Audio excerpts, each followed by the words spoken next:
साथ संगत जी, बड़े प्यार से कहिए धन निरंकार जी। गुरु का वचन मानने में गुरसिक के लिए कितने वरदान छिपे होते हैं और ना मानने में कितनी परेशानियां। इसी के बारे में एक छोटी सी घटना है, स्वीकार करें। पंजाब के शहर भटिंडा से एक सेठ साहब अपनी पत्नी को आशीर्वाद दिलाने दिल्ली पधारे। उनकी पत्नी काफी समय से बीमार थी और बड़े से बड़े डॉक्टर का इलाज भी उसे ठीक नहीं कर पा रहा था। आखिर एक दिन पत्नी ने जोर देकर कहा, अब मैंने किसी डॉक्टर के पास नहीं जाना है, पहले हुजूर बाबा जी के पास चलो। हुजूर बाबा जी का जो भी आशीर्वाद आएगा उसे मानने में ही हमारा सुख होगा। दोनों पति पत्नी दिल्ली पहुंच गए। हुजूर बाबा जी को नमस्कार की तो हुजूर ने स्वयं ही पूछ लिया, सेठ साहब क्या हाल है इनका। भक्त को अपनी व्यथा कहने की हिम्मत मिली। सेठ साहब ने कहना शुरू किया, बाबा जी कोई भी बड़े से बड़ा डॉक्टर नहीं छोड़ा। अब तो हम दोनों का यही विचार है कि जो भी आपका हुक्म आएगा वही कुछ हमें करना है। कई बार जीवन में ऐसे अवसर भी आते हैं जब भक्त वचन को मानना चाहता है परंतु मन मस्तिष्क रुकावट डालने लग जाते हैं। यही इस जोड़ी के साथ भी हुआ। सतगुरु ने सहज भाव में फरमाया, आप डॉक्टर चावला जी से मिलकर दवा ले लो, सच्चा पातशाह ठीक करेगा। डॉक्टर चावला जो कि मंडल के सेवादार डॉक्टर हैं। नाम सुनते ही सेठ साहब के मन में संदेह पैदा हो गया कि डॉक्टर चावला तो आम डॉक्टर हैं। मैं तो कई स्पेशलिस्ट डॉक्टरों से इलाज करवा चुका हूँ मगर कोई लाभ नहीं हुआ। डॉक्टर चावला की दवाई क्या असर करेगी। उन्होंने कहा, हुजूर मैं तो बड़े से बड़े डॉक्टर को दिखाकर दवा ले चुका हूँ और फिर डॉक्टर चावला तो कोई स्पेशलिस्ट डॉक्टर भी नहीं है।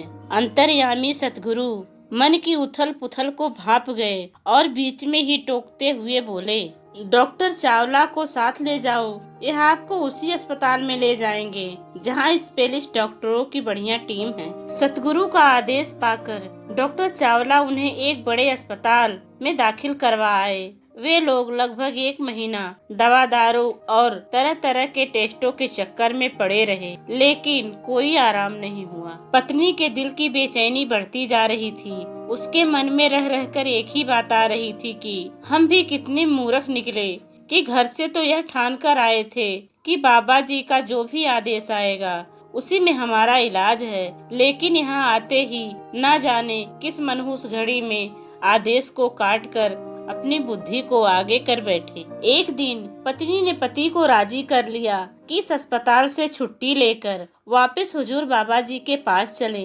डॉक्टर चावला से कहकर छुट्टी ले ली। वहाँ से वापस निरंकारी कोठी आते हुए रास्ते में डॉक्टर चावला जी ने उन्हें निवेदन किया, दास का घर पास ही है, चाय पीकर शाम को कोठी चलेंगे, उस समय हुजूर के दर्शन भी हो जाएंगे। इस प्रकार तीनों महापुरुष डॉक्टर चावला साहब के निवास स्थान पर पहुंच गए। उनके घर चाय पीने के बाद सेठ साहब के साथ उनकी पत्नी नीचे क्लिनिक में आई। डॉक्टर चावला जी के चरणों में नमस्कार करके बहन जी विनती करने लगी, हुजूर बाबा जी ने हमें आपसे दवा लेने का आदेश दिया था लेकिन हम उसकी अवहेलना करके महीना भर परेशान भी हुए और साथ ही साथ काफी धन भी बेकार लुटा चुके हैं। अब आप हमें माफ कीजिए और दिल से दवा दीजिए, क्योंकि मेरा अंतःकरण बार बार यही पुकार कर रहा है कि अगर मैंने ठीक होना है तो केवल आपकी दवा से। डॉक्टर साहब ने बिना किसी हील हुज्जत के उन्हें 1 सप्ताह की दवा दे दी। अब उनके चेहरे से संतुष्टि के भाव झलक रहे थे, क्योंकि उन्हें विश्वास हो चुका था कि इसी दवा से ठीक करना है जिसमें मेरे सतगुरु के वचन की ताकत छिपी हुई है। शाम को कोठी आकर यह दाम्पत्य हुजूर बाबा जी से मिले, सारी बात कह सुनाई और साथ ही क्षमा मांगी कि आज्ञा ना मानने के कारण हमें महीना भर तन मन और धन करके परेशान होना पड़ा है। सतगुरु बाबा जी ने सिर पर हाथ फेरा, आशीर्वाद दिया और दाम्पत्य की तसल्ली हो गई। वे वापस भटिंडा चले गए। दातार की कृपा से 1 सप्ताह की दवाई से ही बहुत ठीक हो गए। 1 सप्ताह बाद वह फिर हुजूर को नमस्कार करने और डॉक्टर चावला से एक बार फिर दवाई लेने के लिए दिल्ली आए। कुछ दिनों बाद ही पता लगा कि अब वह एकदम ठीक हो चुके हैं और सारा परिवार सेवा, सत्संग, सिमरन के साथ जुड़ा हुआ है। अब सेठ साहब और उनकी धर्म पत्नी कोई भी संगत हो या कहीं महापुरुषों का समूह इकट्ठा हो, वहाँ यह बात अवश्य सुनाते हैं और समझाते हैं कि गुरु के वचन के ऊपर कभी अकल, चतुराई और बुद्धि का पर्दा मत पड़ने देना, वरना हमारी तरह तन मन धन की परेशानियां सहन करनी पड़ेंगी। गुरु का वचन आ जाए तो चुटकी भर राख की पुड़िया भी आराम दे सकती है। वैसे चाहे बड़े से बड़े डॉक्टर भी फेल हैं। ऐसी ही एक घटना और है जो यह बताती है कि गुरु के वचन में बहुत शक्ति होती है। महात्मा निरंकारी जी को डॉक्टरों ने यह कहकर जवाब दे दिया कि उन्हें टीबी है और वह नाजुक स्टेज तक पहुंच चुकी है। उनकी धर्म पत्नी मंजीत जी और परिवार ने जब हुजूर बाबा जी से विनती की तो हुजूर ने आदेश दिया कि उन्हें मसूरी भेज दो। निरंकारी जी संगतों का आनंद लेते रहे। जब केवल 28 दिन मसूरी रहने के बाद वापस आए तो उन्हें डॉक्टरों से चेकअप करवाया। डॉक्टर खुद हैरान थे कि बीमारी का तो अब कहीं नामो निशान नहीं दिखाई देता। जब गुरसिक का विश्वास और गुरु की रहमत इकट्ठे हो जाते हैं तो तकदीर पलटने में कोई देर नहीं लगती। पूज्य निरंकारी जी ने वचन माना और केवल मसूरी जाने से ही इतनी गंभीर बीमारी से छुटकारा पा लिया।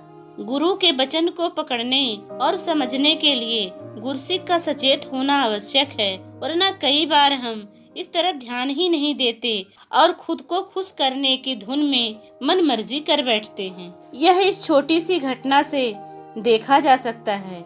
1977 जनवरी की बात है। फिल्म इंडस्ट्री का फोटोग्राफर भाई साहब शंभुनाथ तिवारी मुंबई वालों के साथ सत्संग में आए। उन्होंने बाबा जी के बहुत से फोटो खींचे। सत्संग की समाप्ति के बाद जब हुजूर भवन पहुँचे तो वह वहाँ भी पहुँच गए। हुजूर कुर्सी पर बैठे हुए थे तो उन्हें ध्यान आया कि मैं हुजूर की अकेले की फोटो खींच लूं। हुजूर ने फरमाया, आप सत्संग में बहुत सी फोटो खींच चुके हो, बस और नहीं खींचनी। फोटोग्राफर कहने लगा, बाबा जी सिर्फ 1-2 फोटो की इजाजत दे दो। उसने हुजूर की जवाब की प्रतीक्षा किए बिना कैमरे से क्लिक क्लिक करते हुए 5-6 फोटो खींच ली। उसके मन में यह ध्यान आया था कि हुजूर का कोई बहुत अच्छा सा पोज बन जाए तो मार्केट में बहुत ग्राहक मिल सकते हैं। जब उसने रील धुलवाई तो उसकी आश्चर्य की कोई सीमा न रही, क्योंकि रील में सभी फोटो थे, लेकिन वह 5-6 फोटो ही नहीं थे जो उसने बाबा जी के मना करने के बावजूद खींचे थे। यह बात उसने पूज्य तिवारी जी को जब बताई तो उन्होंने समझाया कि हुजूर सच्चे पातशाह मन की भावनाओं को पढ़ लेते हैं। आपके मन में फोटो का व्यापार करने का ध्यान आया और आप फोटो पर फोटो खींचने लगे, परंतु हुजूर की ऐसी इच्छा न थी, जिस कारण आपका कैमरा उनकी फोटो न खींच सका। इस फोटोग्राफर का हृदय इस विशाल और समर्थ सतगुरु के आगे इतना झुक गया कि उसने ब्रह्म ज्ञान प्राप्त कर लिया और आज तक विश्वासी भक्त बनकर जीवन जी रहा है। साथ संगत जी, प्यार से कहिए धन निरंकार जी।